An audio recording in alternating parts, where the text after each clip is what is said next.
আমরা সবসময় অন্যের দোষ ত্রুটি ধরা নিয়ে খুব ব্যস্ত হয়ে পড়ি, বা অন্যের দোষ ত্রুটি ধরতে পারলে নিজেকে খুব হিরো মনে করি। আর এটাই মানুষের স্বভাব।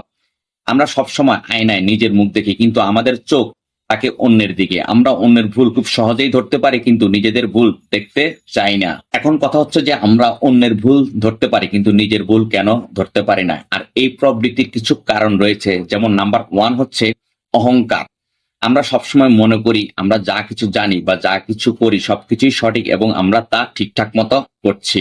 2 নাম্বার হচ্ছে যে আত্মপক্ষ সমর্থন। আমরা নিজেদের ভুলকে সবসময় যুক্তি দিয়ে ঢাকার চেষ্টা করি। 3 নাম্বার হচ্ছে বাইরের ফোকাস। আমরা সবসময় অন্যেরা কি করছে বা অন্যদের কাজকর্ম নিয়ে ব্যস্ত থাকি, নিজের আত্মবিশ্লেষণ করি না। কিন্তু এর প্রকৃত সমাধান কি?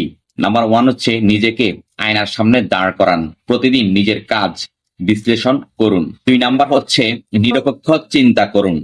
নিজের ভুল স্বীকার করলে উন্নতি করা সহজ হয়। 3 নাম্বার হচ্ছে গঠনমূলক সমালোচনা গ্রহণ করুন। অন্যরা যদি আপনার ভুল ধরিয়ে দেয় তবে সেটা গুরুত্ব দিয়ে ভাবুন। এখন সর্বশেষ কথা হচ্ছে যে যে ব্যক্তি নিজের ভুল স্বীকার করে শুধরে নিতে পারে সেই প্রকৃত বুদ্ধিমান ও সত্যিকারের উন্নত মানুষ। Thanks for watching.